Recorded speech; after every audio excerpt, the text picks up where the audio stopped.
အလုံးမဲမင်္ဂလာပါရှင်ပြီးခဲ့တဲ့ရုံပေးရက်ကရာသီဥတုကလည်းအေးလေးဖြစ်နေတဲ့အချိန်မှာနယုံမီတောက်လေးလှုပ်ရှားဖြစ်ပါတယ်ရှင်။ကဲမစင်ရနယုံမီတောက်လှုပ်တာလေးကိုတစ်ချက်လောက်မမတို့လိုက်ကြည့်ပေးပါအောင်ရှင်။ကဲဒါလေးကတော့ဈေးရဝယ်လာတဲ့နယုံတွေကိုရေလေးနဲ့တိတ်ချလေးတန့်စင်စိတ်ကြောနေရပဲဖြစ်ပါတယ်ရှင်။ကဲရေးစေးလို့ပေါ့နော်တန့်စင်စေးကြောပြီးပြီဆိုလို့ရှိရင်တော့နံရိုးတွေကိုထဲဦးထဲထည့်ပြီးဘာမှမထည့်ဘဲနဲ့ပေါ့နော်15မိနစ်30လောက်ခဏပြုတ်ထားပြီးပါမယ်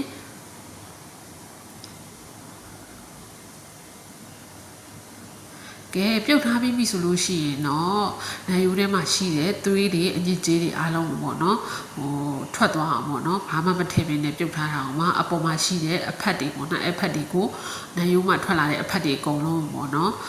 ဖယ်ထုတ်ပေးနေရပဲဖြစ်ပါတယ်ဒါကတော့15မိနစ်လောက်ပြုတ်ပြီးသားအနေထားလေးကိုစယ်မှာပဲဖြစ်ပါတယ်ကဲစယ်ပြီးပြီဆိုလို့ရှိရင်ရောရေနောက်တစ်ခါထပ်ဆေးပါမယ်ရှင်ကဲရေးစေးပြီးပြီဆိုလို့ရှိရင်တော့နိုင်ယုံမီတောက်စပြုတ်ပါတော့မယ်ရှင်ကဲဒါလေးတွေကတော့ပါဝင်ပစ္စည်းလေးတွေကိုပြပေးတာပဲဖြစ်ပါတယ်ရှင်ကဲအိုးပူလာပြီဆိုရင်တော့ခုနဆေးထားတဲ့နိုင်ရိုးတွေထည့်ပါမယ်ကျက်သွမြူထည့်ပါမယ်ချင်းထည့်ပါမယ်ပြီးရင်နန်းနန်းပင်မြစ်တွေထည့်ပါမယ်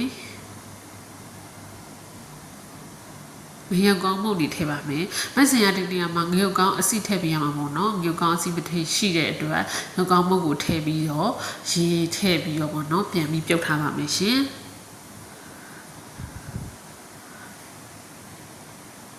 ကဲပြုတ်ထားတာလေးတွေကလည်းနူးသွားပြီဆိုလို့ရှိရင်တော့အဲ့ထဲကိုတကြားထည့်မယ်။တကြားအနှဲငယ်ထည့်ပါမယ်။ခရုစီအနှဲငယ်ထည့်ပါမယ်။ငန်းပြရည်လေးအနေငယ်ထည့်ပါမယ်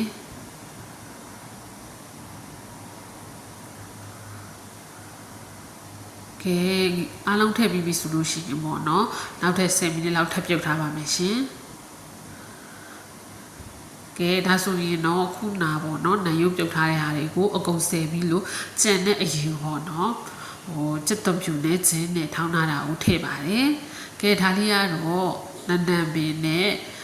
ပေစိမ်းရွက်ကိုပေါ့နော်တေချာလေးလှီးပြီးတော့ထည့်ထားပါတယ်ပြီးတော့တံမြာရည်လေးလည်းရောပြီးထည့်ထားပြီးပြီဆိုလို့ရှိရင်တော့အရန်စားကောင်းတဲ့နေုံမိတိုင်လေးကိုပေါ့နော်ရပါပြီရှင်ကဲဒါဆိုရင်တော့နံရိုးရယ်ခုနချက်ထားတဲ့အရည်ရယ်ပေါ့နော်ကဲကိုစားနိုင်တဲ့လောက်လေးကိုထည့်ပြီးတော့ပေါ့နော်စားလိုက်လို့ရပါပြီရှင်